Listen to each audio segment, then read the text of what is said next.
A faint signal reached the Council of the Zephyr, the galaxy's most sophisticated race, drawing their attention to a planet they had overlooked, Earth. It was a small, unassuming world, nestled in a backwater part of the Milky Way, its inhabitants blissfully unaware of their cosmic neighbors. The Zephyr found Earth's transmissions curious, a blend of languages, symbols, and peculiar imagery that somehow carried a pulse. More fascinating, though, was the faint but undeniable resonance within the human genome. One word emerged in the council chambers as they analyzed the data, spoken in hushed tones: war gods. Reports poured in, each researcher more puzzled than the last. Humans, on the surface, seemed ordinary, driven by primitive passions and trivial pursuits. Their technology, though rudimentary by galactic standards, was tenaciously inventive. But deeper analyses hinted at something altogether different, something dormant, even hidden from the humans themselves. The Zephyr called it genetic resonance, the potential energy lying in wait, coiled and patient, like an ancient volcano waiting to erupt. "Look at them," scoffed Vedhar, a senior scientist on the council. "How could these creatures be anything more than a curiosity? War gods? Laughable." His peers chuckled, but not all were convinced. Among them, Saya, a younger observer with a penchant for thoroughness, urged caution. "Remember the theories from our studies on resonance. The unactivated genetic markers suggest power far beyond what we know. They may be dormant, but under the right conditions, well, we may find ourselves dealing with more than we can handle." Vedhar waved off the caution. "They are but sleeping primitives. Whatever myths these war gods may represent are surely lost to history. We are the architects of the stars. Their awakening is a fantasy." Yet the council was intrigued enough to begin an experiment, a harmless one, by their standards. Surveillance vessels equipped with cloaking technology were dispatched to observe Earth, focusing on analyzing human response patterns to minor disturbances. Humans noticed, of course, though they thought the anomalies were natural phenomena: shifts in magnetism, unusual solar flares, random bursts of static in their transmissions. Earth scientists puzzled over it all, while the Zephyr continued their tests. As the weeks passed, the Council's curiosity deepened. They observed humans' daily lives, watching their reactions to adversity, resilience under pressure, and fierce loyalty to kin and kind. Saya noted that, even when unaware of being observed, humans instinctively protected one another. It was not a trait unique to them. Many species had defensive behaviors, but in humans, there was a fierceness, a loyalty that hinted at something far greater beneath the surface. They were like coiled springs, deceptively calm yet ready to unleash untold power under the right pressure. Finally, in a moment of quiet tension within the council chamber, Saya spoke. "Perhaps we've underestimated them. Their adaptability is startling. Their responses are calculated, even instinctual. It's almost as though they know something we do not. As though they're anticipating conflict at every turn." The Zephyr fell silent, and for the first time in years, uncertainty crept into their minds. Yet Vedhar dismissed her observations, confident in his conviction. "What you're seeing is merely coincidence. A shadow's fear. Let's give them a nudge, perhaps a minor cosmic event near Earth's atmosphere, enough to rouse these supposed war gods from their slumber." The council approved the experiment with hesitant nods, a mixture of intrigue and dismissiveness hanging in the air. Within hours, Earth's skies darkened as a controlled disturbance. A minor black hole disturbance, faint but undeniable, shimmered at the edge of Earth's atmosphere. Satellites blinked out, signals faltered, and Earth scientists scrambled to investigate. For a while, it seemed the experiment might end without incident. Humans, resilient and rational, remained calm, attributing it to natural causes. But something else stirred in their collective consciousness, a feeling, primal and ancient, woven into the very fiber of their being. A pulse, an unexplainable awareness, started to ripple through humanity. Many dismissed it as paranoia, yet some could not ignore the feeling of something larger, something beyond the visible, as though their instincts whispered that a storm was coming. They knew not why, but an urge to protect, to prepare, rose steadily within them, silent yet undeniable. As the Zephyr watched from afar, they began to sense a faint shift, a resonance aligning with their sensors' readings. Some took this as a sign of success, a mere flicker of curiosity stirred. But Saya, in her growing disquiet, could not shake the feeling that they had nudged something that was, perhaps, better left alone. The Zephyr watched, delighted by humanity's obliviousness. Earth's technology was no match for their advanced cloaking, and with each probe, they saw no immediate threat. Vethar, smugly satisfied, interpreted the humans' lack of response as confirmation of his views. They were little more than primitive dreamers in a vast galaxy. Yet Saya, though reluctant to voice her concerns too strongly, couldn't ignore her instincts. Humans, even in their ignorance, demonstrated coordination and cohesion that felt intentional, even if only subconsciously. She suggested observing just a little longer, though her recommendation was met with thinly veiled amusement. In the council's chambers, the decision to escalate was made swiftly. They wanted something more visible, a test of human response to tangible provocation. A minor strike would be enough. Vethar's idea was simple, a controlled electromagnetic pulse near Earth's atmosphere. It would temporarily disable power in one of their populated cities, a mere nudge to see if the feigned human resilience would stir in a noticeable way. The council, eagerly awaiting results, watched as the plan unfolded. The pulse hit Earth in an instant, causing blackouts across an unsuspecting city. Streets plunged into darkness, communication halted, and a wave of confusion swept through the population. The council expected panic.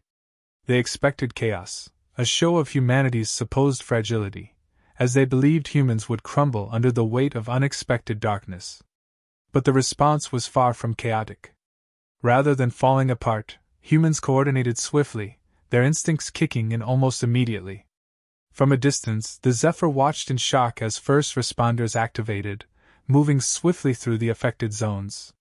Military units assumed defensive positions, ready to protect their people, while hospitals operated on emergency power, performing triage with practiced efficiency.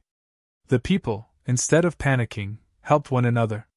Strangers guided one another through darkened streets, neighbors gathered to share resources. The human response was swift, methodical, resilient, and far from what the Zephyr had expected. Saya noted the subtle efficiency of their response, seeing coordination that went far beyond survival. Humanity adapted with remarkable speed, improvising solutions to problems as they arose. The simplicity of their actions, effective and disciplined, underscored a latent power that the Zephyr could only now begin to perceive. It was a quiet response, one that demonstrated strength not in aggression but in sheer endurance and willpower. Yet Vethar scoffed, labeling it as simple herd mentality, dismissing the organized effort as instinctive survival rather than true strength. Frustrated, Saya pressed for further observation. "We've seen mere glimpses. Every move they make points to a capacity they themselves do not realize they possess. They don't even need to awaken, it's already there, waiting. If we push further, there's no telling how much they'll adapt or how quickly they'll respond." Her warnings, however, fell on deaf ears as the council, emboldened by Vethar's arrogance, decided on a greater escalation. They sought a clearer reaction, something that would truly test these so-called sleeping gods. A second plan unfolded, a larger pulse, set to disrupt multiple cities, along with a targeted gravity field disturbance to test Earth's stability. If humans truly possessed some latent power, it would be drawn out now. The pulse struck, sending shockwaves through Earth's technological networks and causing worldwide outages. Cities faltered briefly, losing their connectivity and power. Yet, to the Council's shock, humanity's response was seamless, efficient. Emergency protocols kicked in, backup systems hummed to life, and humans rallied together with a unity the Zephyr had underestimated. People organized quickly, gathering resources, sheltering those in need, communicating through non-digital means. They adapted as if such situations were second nature. Saya noted the calm precision in their response, a discipline forged from countless generations facing natural disasters and conflicts. The resilience of their communities was a weapon in itself, more powerful than any individual force. Each human was a part of a larger whole, their unity and collective determination forming a network that the Zephyr could not have predicted. Now the Council was forced to acknowledge what Saya had warned them about. Humans adapted faster than any species they had encountered, with a strength that wasn't in their individual might but in their combined efforts. The Zephyr's analysis wavered, some even suggesting a retreat. But Vedhar, holding stubbornly to his arrogance, dismissed it all as coincidence, calling for one final probe, a direct encounter to measure the extent of human adaptability under threat. He believed a direct conflict would reveal their vulnerabilities and extinguish the Council's irrational fear of these sleeping war gods. The Council's decision was met with hesitation from some, including Saya, who could sense the underlying danger. Yet, Vethar's voice held sway, and his insistence on pushing further overruled her protests. Their ignorance fueled by pride, the Zephyr moved forward with the plan, their final experiment aimed to provoke humanity into revealing its dormant might. The Council sat in stunned silence, each member processing the reality that had just unfolded. Earth's defenses were back online, its forces on full alert, yet humans had not taken an aggressive step forward. It was an act that spoke volumes. This calculated restraint wasn't born from fear. It was a conscious decision, one that revealed an inner strength that none of the Zephyr had anticipated. Vedhar, rattled but unwilling to admit his error, proposed a retreat. They're prepared, yes, but it's a fragile defense. It's based on basic technology and predictable maneuvers. If we simply push a little further, we can break them, he argued, his tone desperate to preserve a shred of his credibility. Yet his words fell flat, lacking the conviction he'd once flaunted. The Council looked to Saya, whose quiet warnings had now been vindicated. For once, she didn't relish her vindication. Instead, her voice held a somber edge. If we advance now, we risk awakening more than their defenses. Every move they've made shows deliberate, layered intent. Yet some on the Council weren't ready to abandon their experiment. A final suggestion was made, a cautious attempt to gauge one last response. They proposed a display of overwhelming force, a bluff to push Earth's leaders into a truce, hoping to expose any lingering weaknesses. The plan was approved reluctantly, and with tense silence, the Zephyr's fleet arranged into a formation designed to intimidate, hovering just outside Earth's defense perimeter. Earth's response came swiftly, and it was nothing short of astonishing. The humans scrambled not out of fear but with a calm, organized precision. Resources were mobilized, fleets coordinated, and soldiers positioned in defensive formation with chilling efficiency. They didn't know the extent of the alien threat they faced, but the resolve was unmistakable. The humans were prepared to fight, not with desperation, but with calculated confidence. It was clear that they'd faced countless conflicts before, that even underprepared, they were not unready. Earth's commanders issued a final warning, a bold, unyielding message sent directly to the Zephyr. In unambiguous terms, they made it clear that if a threat crossed their boundaries, they would respond with full force. The Council received this message, and for the first time, doubt crept into the hearts of even the most seasoned among them. Humanity's courage and caution spoke louder than any weapon. It was a message the Zephyr could not ignore. The tension escalated, hanging thick in the air. Earth held its ground, unmoving, and the Zephyr realized that even with all their technology, their careful planning, and their supposed superiority, they were the ones hesitating. Humanity's strength was no longer just a theory. It was a reality that stood before them, undeniable and unyielding. Vedhar, desperate to salvage his authority, urged a direct assault, insisting that a show of force was all that was needed to dismantle this facade of human resilience. But the Council, shaken by what they had seen, finally hesitated. Saya spoke firmly, her voice steady, yet tinged with something new, a reverence for the force that humanity represented. If we attack now, we do so at the risk of more than just defeat. We risk awakening a force even we cannot calculate. Her words echoed through the chamber, and the Council knew she was right.